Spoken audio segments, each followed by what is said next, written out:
This is Staten Island history, people.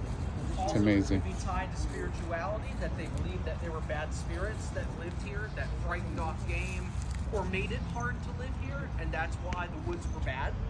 And it could be tied to that.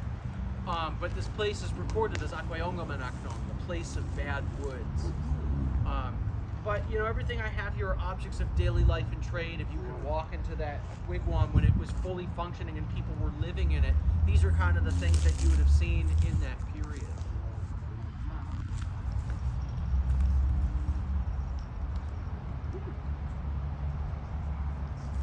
Wonderful.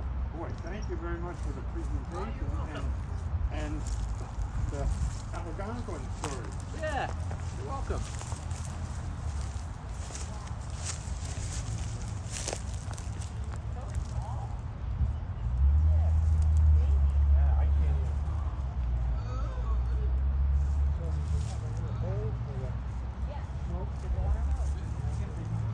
How you folks doing?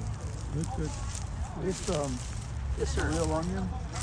It's a reproduction. Oh. And it's made by Phil Gilson, who makes them all for Williamsburg. That's why it looks as good as it does. Does it have a pocket on the bottom? Yes. Great. Wow. Thank you again. You're welcome. So, onion bottles show up around the 1660s. And so, in the 1660s is when you start seeing this 1650s, 1660s, the change from Bartman jugs to onion bottles, and this is what's carrying the alcohol. The alcohol trade was prolific through New Netherlands and the English colonies, and it's one of these things that's recorded really early, that Europeans realized very, very early that the alcohol is causing a lot of issues with native people. As early as Hudson, it's causing problems. But we know by 1647, men like Adrian van der Donck, who's a schout or legal representative of the West India Company, he writes in a book called New Netherlands Discovered. He writes in this book, he says, you know, the Indians have a real issue with alcohol, and that it's really detrimental to them, and they get really aggressive, and you get into the Esopus Wars, and you see the culmination of that, where the Indians say, you know, we get the besan, and this word in Muncie at least that's used is besan. Besan is used. And they say when we drink the besan, it makes us caches or crazy, and it makes our young men want to spoil to fight, you know. So alcohol is one of these things that the traders also knew would make the Indians more pliable in trade. It would make them easier to trade with. It would make them not as pernicious. It would make them not as, you know, argumentative in trade, that they would be a little bit more easy to deal with. And so one of the wars that happens here on Staten Island is the Whiskey War. It's probably not whiskey that's being distilled here. It's probably brandy or probably beer. Whiskey's not really a Dutch drink. It's probably brandy or beer. That's the or wine. Those are the ones that we know are the most common that are recorded with the Dutch. There were 3 wars. There's Pig War, The Whiskey and the War, Peach and then War. there's the Peach War. Right. There's 3. Staten Island's burned 3 Are you times. smoking Red Rose? No, I'm smoking Kinnikinnick that's mixed with 3 different kinds of tobacco, sumac, and a little bit of sweet fern that's in there. Like at a blessing, we held tobacco, but it was Red Rose they called it, which was a certain strand of tobacco, or I don't know. Yeah. I use a lot of Rustica that I grow, but also could be the Virginia. same. It could be the same stuff. Yeah, not sure.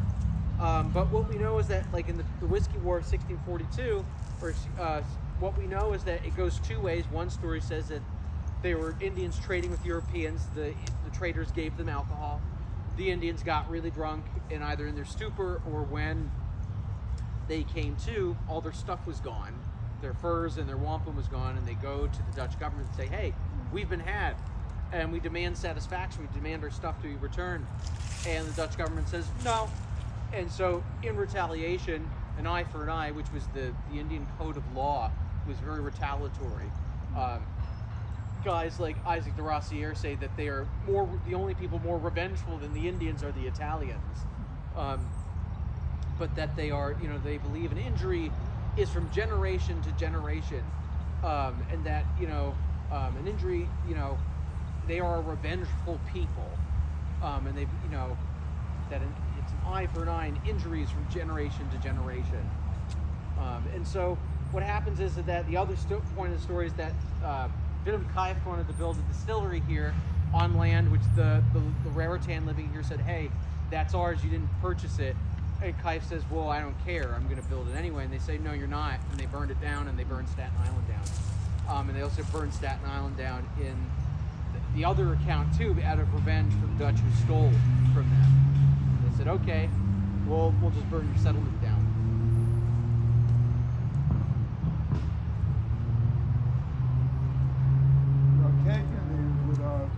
As they left the island for the winter to go to the Iraq shelters, they burned the island, so when they came back, Right, better hunting and farming later on in the woodland period. Right. They needed the land cleared. Right. And it's true, and burning really helps. When we know that even scientifically today. For fire management. Yeah, it's really, really detrimental. And it cleans landscapes, and it removes like bad pests, and like it removes low-lying bushes and brambles and all these things that cause, all these different problems. So absolutely. But your neighbor would call on you 911 here nowadays.